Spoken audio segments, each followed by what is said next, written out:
El lenguaje cotidiano se convierte en una herramienta pura de supervivencia, Un escudo literal. un escudo protector, una herramienta de negociación social y, en última instancia, diría que un megáfono para exigir derechos civiles básicos en un mundo que ni siquiera huele el peligro. Literalmente no lo huele.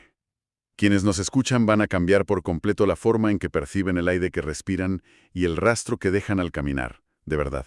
Y sin necesidad de abrumar con datos médicos, solo con el poder de estas palabras. Pues vamos a ello. Venga, vamos a sumergirnos de lleno en esta estrategia sociolingüística. El primer bloque de estas frases dinamita por completo una de las construcciones sociales más arraigadas que tenemos en nuestra cultura. El concepto de higiene, ¿verdad? Ese mismo. El concepto de lo que consideramos estar limpio o tener un buen olor. Tenemos frases en este documento como, tu limpio es mi tóxico. Muy potente. Mucho. O esta otra, no hueles bien, hueles fuerte.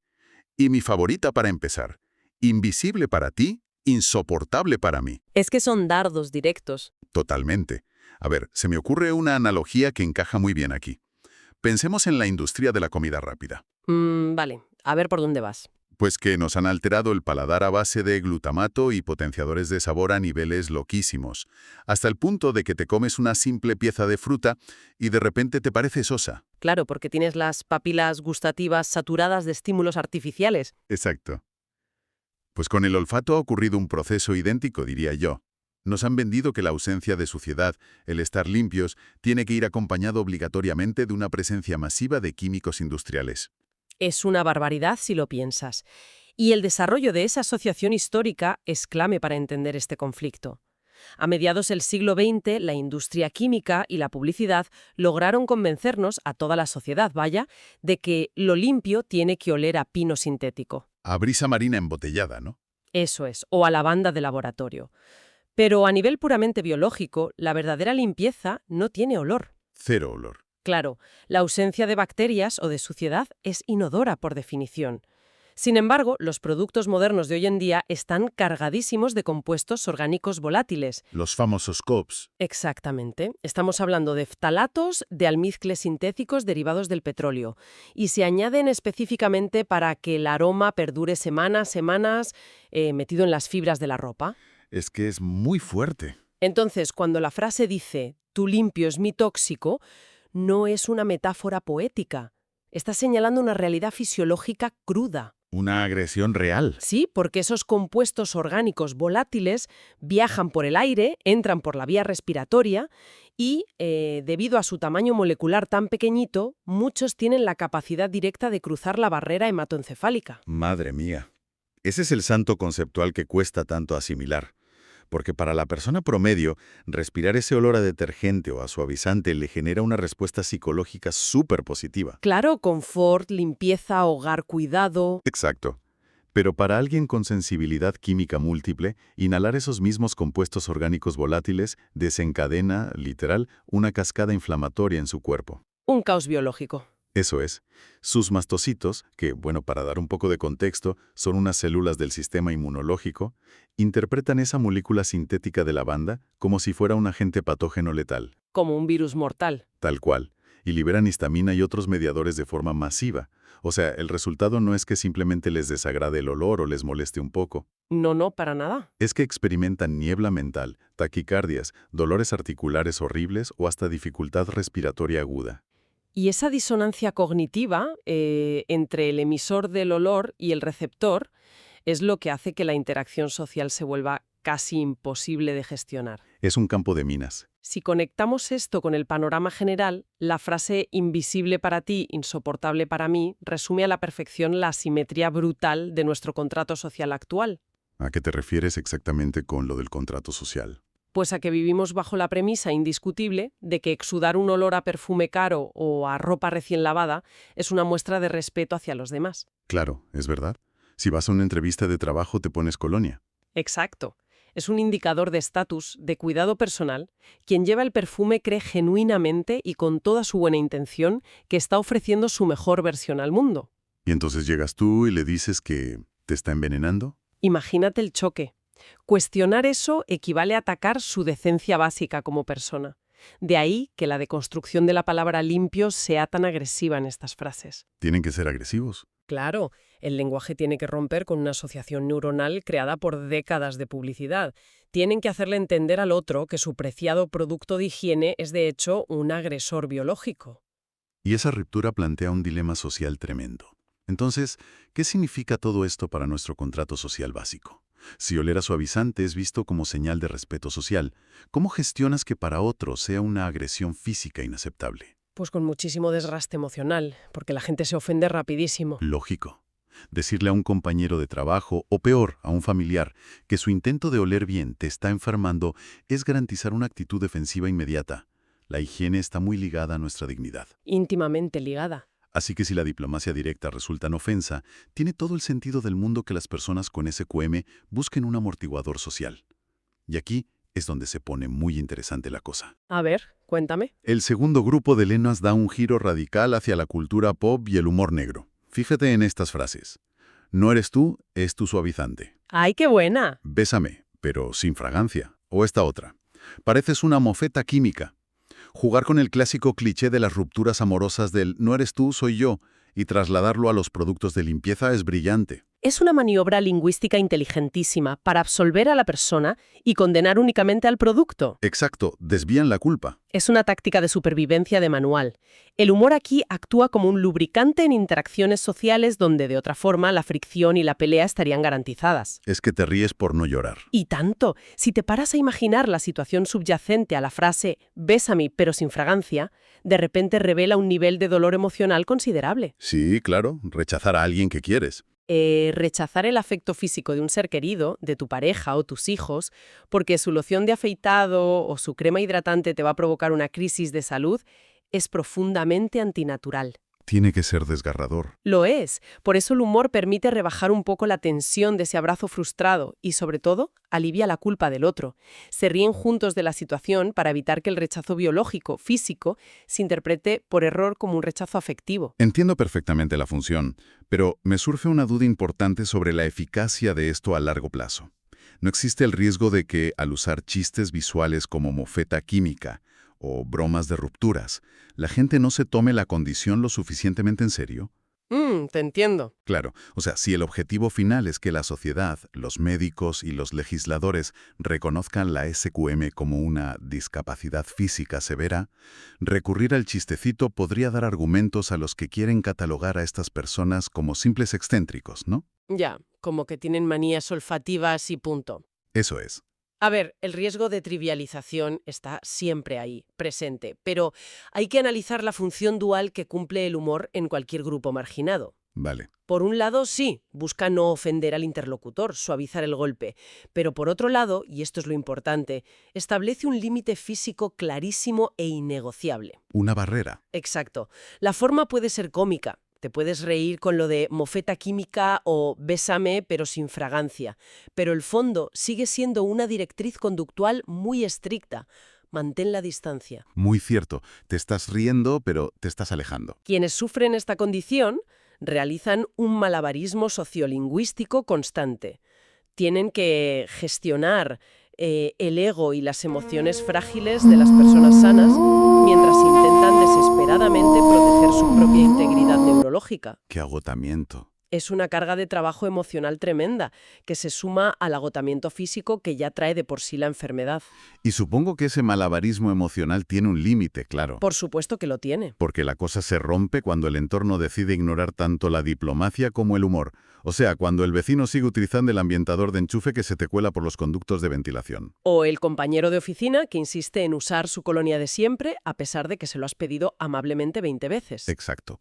Ahí la paciencia se agota. Y el lenguaje de los lemas refleja perfectamente esa escalada de tensión. Se acabaron las bromas. Totalmente. Abandonan la comedia y entran de lleno en una especie de jerga de toxicología, de advertencias industriales puras y duras. Escucha esto. Peligro. Humano sin filtrar. ¡Ostras! Caminas como persona, contaminas como chimenea. O esta que me parece súper gráfica. No dejas rastro, dejas estela. Son durísimas. Es impactante la frialdad con la que deshumanizan al infractor, ¿verdad? ¿Qué nos dice sobre el nivel de malestar físico el hecho de que tengan que reducir a un ser humano a una etiqueta de advertencia de materiales peligrosos? Nos dice que están al límite. Lo fascinante aquí es cómo esta transición lingüística invierte por completo el paradigma tradicional que tenemos de la contaminación ambiental. ¿Cómo es eso?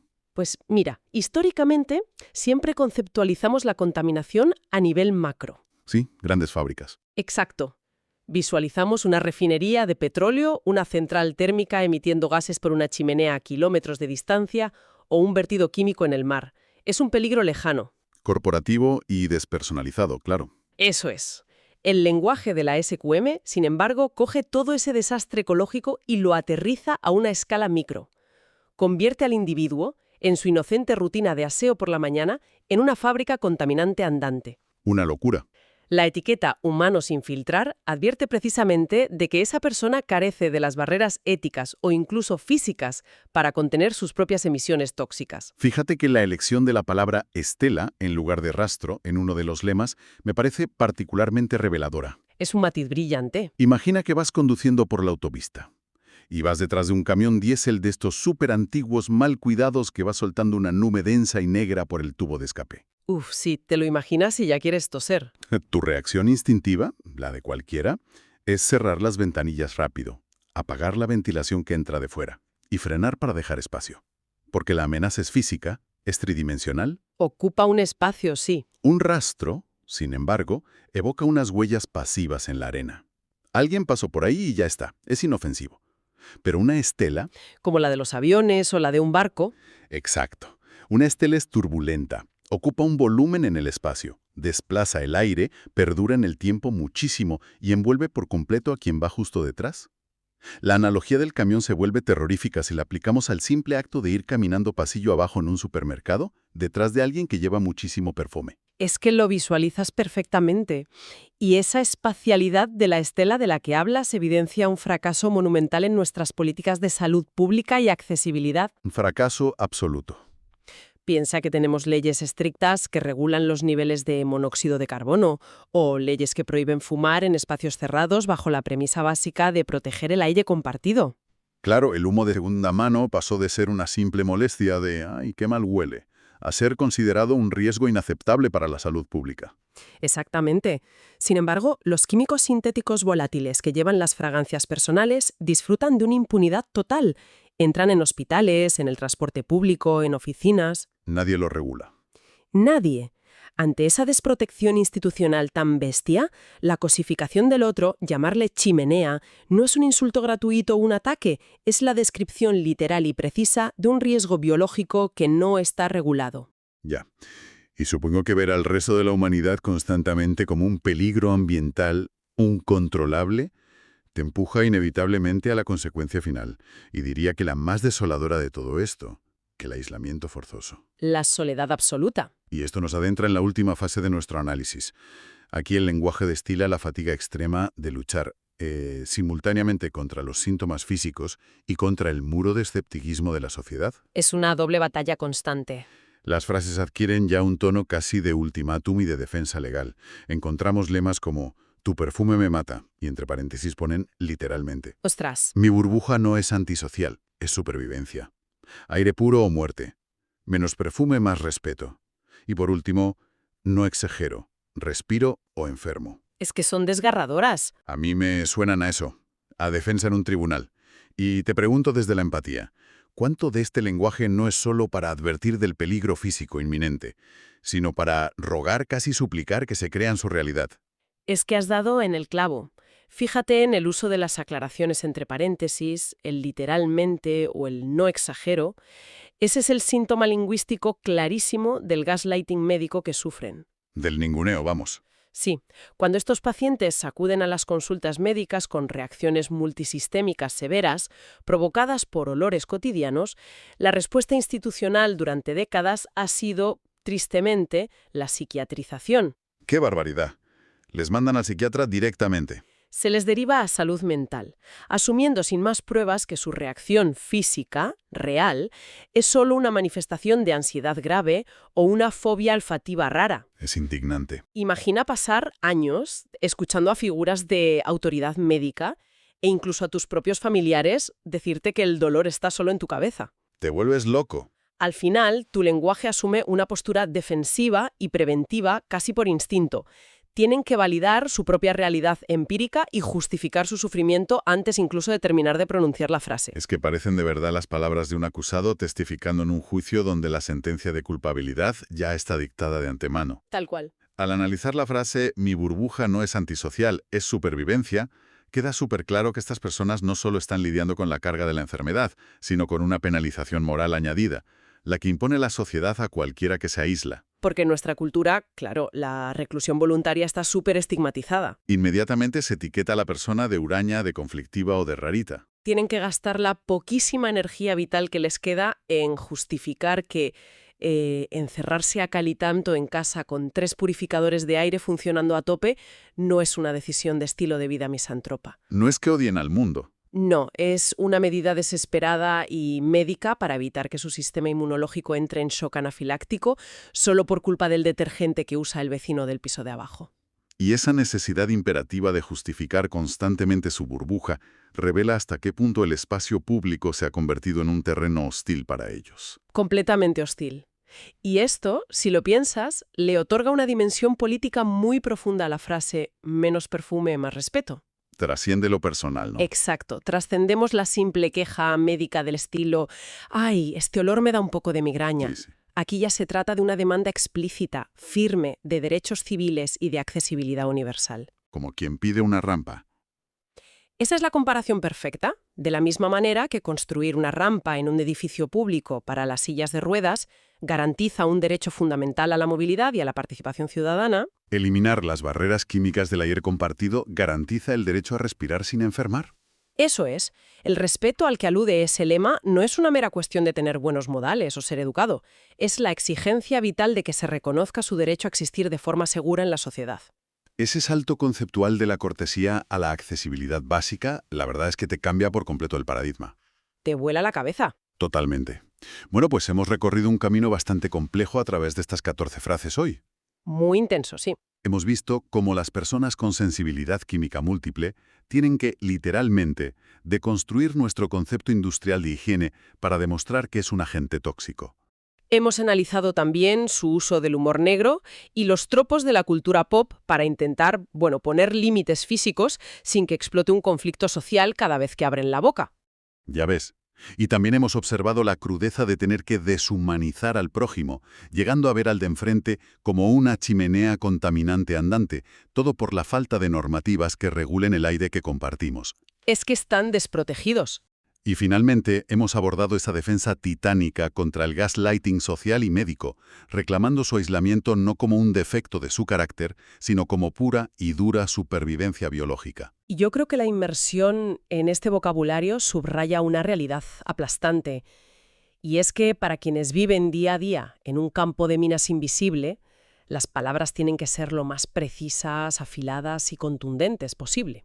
Porque les va la vida en ello. El lenguaje evoluciona a la fuerza para suplir las enormes carencias de la medicina y, sobre todo, la falta de empatía social. Completamente. Comprender el peso que cargan estas 14 frases nos permite identificar como decisiones de consumo súper cotidianas, cosas que parecen inofensivas como comprar un ambientador o un suavizante. Que lo hacemos sin pensar. Exacto.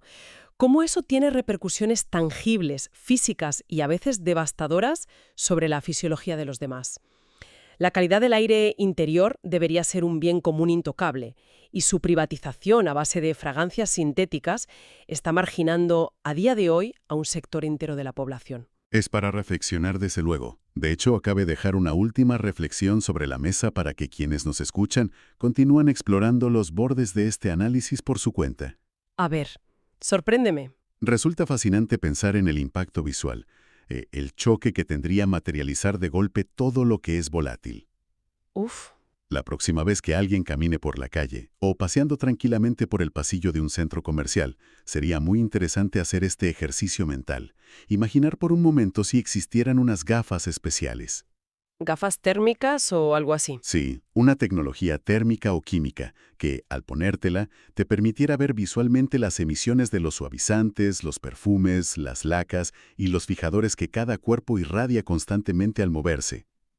Madre mía, la imagen puede ser tremenda. Si mirásemos a través de esas gafas, al observar a una simple multitud paseando en una tarde de compras, ¿El paisaje nos mostraría un grupo normal de seres humanos convencionales o nos revelaría una densa, oscura y abrumadora niebla tóxica ambulante, ocupando absolutamente cada centímetro de aire disponible en la acera? Me inclino por lo segundo, sin duda. Es un cambio de perspectiva bestial sobre el rastro invisible que dejamos en el mundo sin darnos cuenta. Totalmente. Pues con esa imagen lo dejamos por hoy. Gracias por sumergiros en estas aguas con nosotros y nos escuchamos en la próxima.